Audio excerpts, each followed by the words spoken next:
Aujourd'hui, je vais vous raconter comment une situation inattendue avec mon neveu Jules m'a intriguée pendant un mois entier. Je m'appelle Amélie et j'ai 39 ans. Je suis mariée à Charles, qui a 43 ans.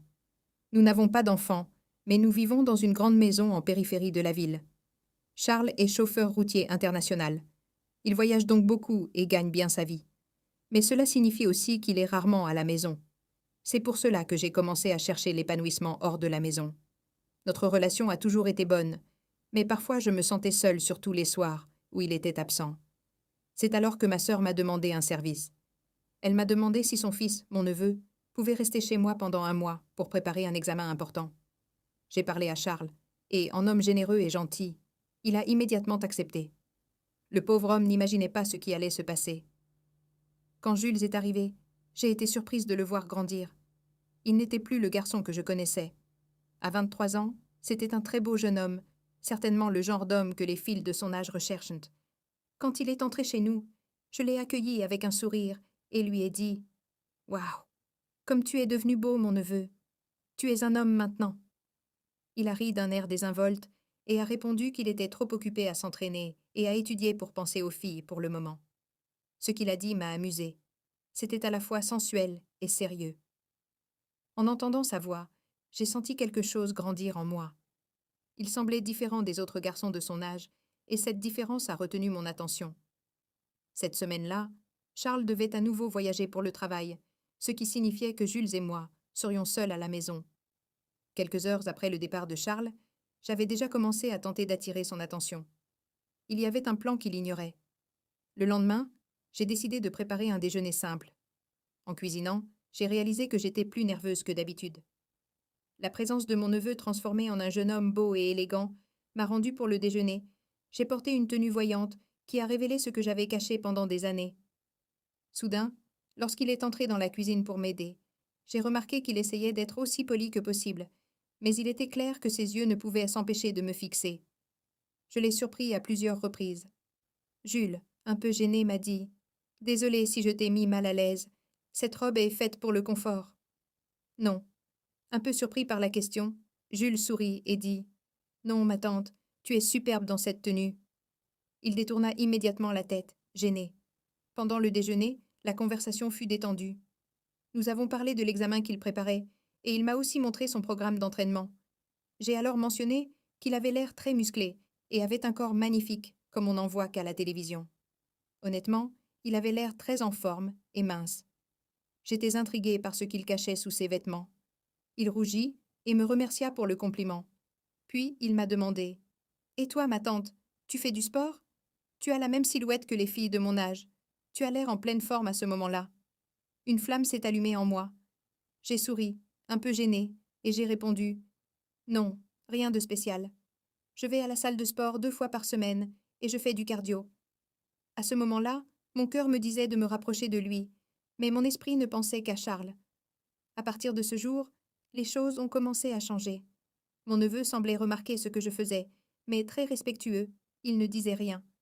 Les jours passèrent calmement. Cette semaine-là, Charles était toujours absent et de plus en plus curieux. Cela faisait longtemps que je n'avais plus rien fait comme ça. Un après-midi, je faisais la vaisselle et je lui ai demandé de m'aider.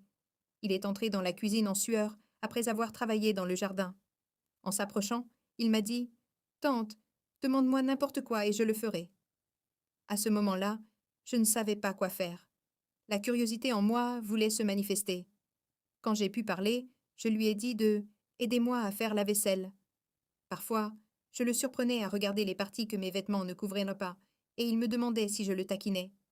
C'est alors que j'ai fait tomber une cuillère par terre, faisant semblant de ne pas savoir ce que je faisais. Je me suis penchée pour le ramasser. Ce faisant, Jules, je n'avais pas besoin de le regarder pour savoir qu'il était nerveux. Je me suis levée, la cuillère à la main, et j'ai continué à faire la vaisselle, comme si de rien n'était. Mais j'ai remarqué qu'il commençait à devenir nerveux. Il a essayé de le cacher, mais je voyais bien qu'il était mal à l'aise. Il a regardé. J'ai été un peu surprise par la question, et j'ai rapidement répondu « Ce n'est rien, tante. Je pense à l'entraînement. » J'ai souri et lui ai dit de ne pas trop s'inquiéter pour ces choses-là. Nous avons fini de faire la vaisselle en silence, et j'ai remarqué que l'atmosphère entre nous avait changé. Il était clair qu'il était mal à l'aise. Je savais que c'était en partie de ma faute. Tout se passait comme je le voulais ce soir-là. En me couchant, j'ai repensé à ce qui s'était passé. Ce n'était pas une simple taquinerie. C'était nouveau, peut-être dangereux, mais en même temps, cela m'a donné envie de voir ce qui pourrait encore se passer. Ce soir-là, après m'être assuré que tout était en ordre dans la maison, j'ai décidé d'aller dans la chambre de Jules pour voir s'il avait besoin de quelque chose. En m'approchant de la porte, je l'ai entendu parler au téléphone avec un ami. J'ai collé mon oreille contre la porte, et ce que j'ai entendu a fait battre mon cœur plus fort. Vous n'allez pas le croire, mais ma tante est incroyable. Je ne sais pas si je pourrai tenir encore longtemps, dit-il d'un ton mêlant curiosité et nervosité. Mes joues s'empourpraient. En entendant cela, je suis que je jouais avec le feu. Mais ce qu'il me dit au téléphone me fit réaliser que Jules n'était plus le garçon que je connaissais, mais un homme aux prises avec sa propre curiosité. Je décidai de ne pas entrer dans la pièce à ce moment-là, mais ce que j'entendis me revenait sans cesse à l'esprit. Il était évident qu'il était attiré par moi, et cette pensée m'excitait plus qu'elle n'aurait dû. Je retournai dans ma chambre, mais je n'arrivais pas à dormir. Je me tournai et me retournai dans mon lit, imaginant ce que ce serait si je décidais d'aller un peu plus loin. La nuit suivante, je repassai devant la chambre de Jules. Ce que j'entendis cette fois-ci prit une autre tournure. J'entendis sa voix dire « Elle ne s'arrête pas. Je ne sais pas quoi faire. Rien que de penser à elle m'excite. » Cette fois, la curiosité dans sa voix était claire. Je savais que j'allais franchir une ligne de non-retour. La porte tremblait légèrement. Je suis restée là à l'observer quelques minutes, et lorsqu'il a raccroché, j'ai attendu un instant avant de partir. Il se dirigeait vers la douche, et je ne le voyais pas. J'ai poussé légèrement la porte, et à cet instant, je me suis figée. Je me suis cachée derrière la porte, et j'ai couru dans ma chambre. Au lit, j'ai entendu Jules sortir. Il a demandé « Tante, tout va bien ?» Je ne savais pas où me cacher. Il avait compris que je l'écoutais. Du mieux que j'ai pu, d'une voix tremblante, j'ai répondu « Oui, mon neveu, tout va bien. » Je me suis levée pour éteindre une lumière branchée. Il m'a souhaité bonne nuit et retourné dans sa chambre. Je n'ai pas dormi de la nuit en m'en souvenant. Je savais qu'il était au courant de ce qui s'était passé. J'aimais l'idée qu'il ait pensé à moi cette nuit-là. J'ai compris que la situation ne faisait que commencer. Ce n'était pas seulement dû à ma curiosité pour lui et à la façon dont il me faisait revivre. Il était temps de voir jusqu'où cette situation pouvait aller. Un jour, j'ai décidé de prendre un long bain relaxant. En entrant dans la salle de bain, j'ai réalisé que j'avais oublié ma serviette dans la chambre. J'ai souri à cet instant. Je savais que c'était l'excuse parfaite. J'ai appelé Jules d'une voix douce pour lui demander de m'apporter la serviette. « Elle est sur mon lit. »« Peux-tu la prendre ?» ai-je demandé. Il est allé la chercher rapidement. Quand il a atteint la porte de la salle de bain, j'ai dit d'un ton innocent. « Tu peux entrer, Jules ? Je ne peux pas sortir comme ça. J'ai mouillé tout le sol. » Il a hésité un instant, puis est entré en tendant la serviette, sans me regarder directement. J'ai remarqué sa nervosité, tremblant presque en essayant de garder son sang-froid. Quand j'ai voulu prendre la serviette, elle nous a glissé des mains. Nos regards se sont enfin croisés, et comme si le temps s'était arrêté un instant, il a rapidement détourné le regard, reculé, gêné, et a dit « Désolée, tante, je l'ai laissé tomber. » Alors qu'il se retournait pour partir, je n'ai pas pu résister à la taquiner davantage, et j'ai dit « Merci, ma chérie, j'espère ne pas t'avoir dérangée. » J'ai vu la nervosité sur le visage de mon neveu, incapable de répondre correctement. Il a rapidement quitté la salle de bain en fermant la porte. Dès qu'il est parti, je me suis appuyée contre le mur, le cœur serré. Je savais que j'étais proche de lui, ce que je voulais.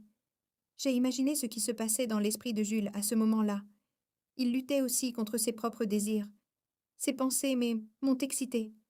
J'ai décidé de me sécher et de mettre quelque chose de voyant. En sortant de la salle de bain, je me suis dirigée vers le salon.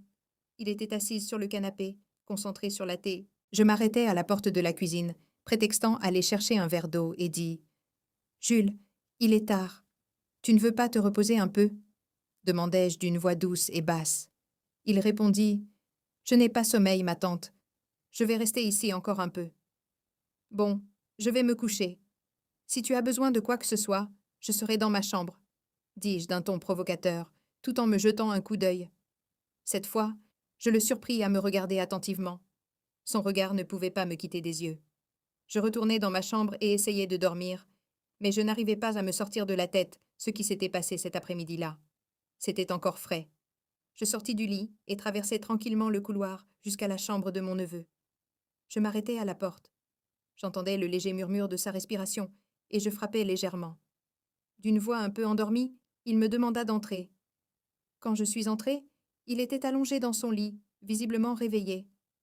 Je lui dis « Je me disais que tu ne me parlais pas beaucoup ces derniers temps. Tout va bien ?»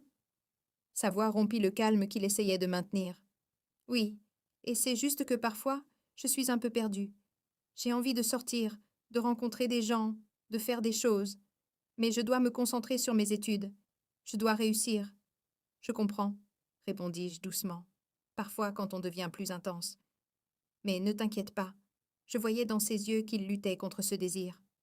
Je me suis rapprochée de lui. « Tu es spécial pour moi, Jules, » lui ai-je dit en lui chuchotant à l'oreille. « Je veux juste que tu saches que parfois je fais des choses que je ne devrais pas.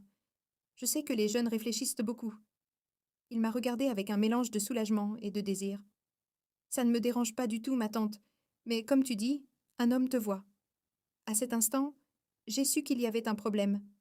Je me suis lentement éloignée et me suis levée. « Bonne nuit, mon chéri. »« Dors bien, » murmurai-je. Au fil des jours, les situations confuses se sont multipliées. Un soir, nous avons décidé de faire un barbecue pour passer un moment en famille.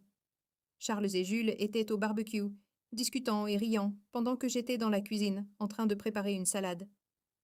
La scène semblait paisible. Je pensais que c'était Charles, mais en me retournant, j'ai vu que c'était Jules.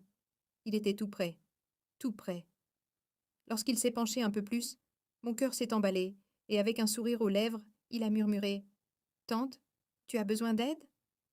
Pendant un instant, je suis restée sans voix, mais je me suis ressaisie, et j'ai répondu du mieux que j'ai pu. « Je vais bien, mais que fais-tu ici?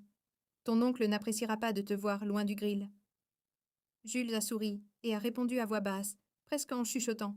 « Je n'ai pas pu m'en empêcher, tante. Je t'ai vue ici et j'ai dû venir. Ton mari est occupé avec la viande. Il ne remarquera pas si je l'aide un peu. » Il y avait quelque chose dans sa façon de dire qui m'a laissée silencieuse, alors que je continuais à couper les légumes, essayant de me concentrer. Impossible d'ignorer sa proximité et son corps si près du mien. « Tu te moques de moi, Jules ?» En plaisant un peu nerveuse. « Peut-être tante, mais juste un petit peu, a-t-il répondu d'un ton à la fois enjoué et sérieux. Puis il a reculé, avant que la situation ne s'envenime davantage. Jules est retourné au grill à côté de Charles, qui n'avait aucune idée de ce qui se passait dans la cuisine. Je suis restée seule, essayant de reprendre le contrôle de la situation. Le robinet a cassé, et j'ai dû me précipiter à la salle de bain pour le réparer. Personne ne remarqua ce qui s'était passé. Plus tard, pendant le dîner, les regards continuèrent. Charles, pour sa part, ne remarqua rien. Le lendemain, Charles partait en voyage. Il me dit au revoir, avec autant d'amour que d'habitude. La maison était à nouveau vide. Ce soir-là, je montai dans ma chambre et m'y rendis d'un pas léger, déterminé. Puis, j'ouvris la porte.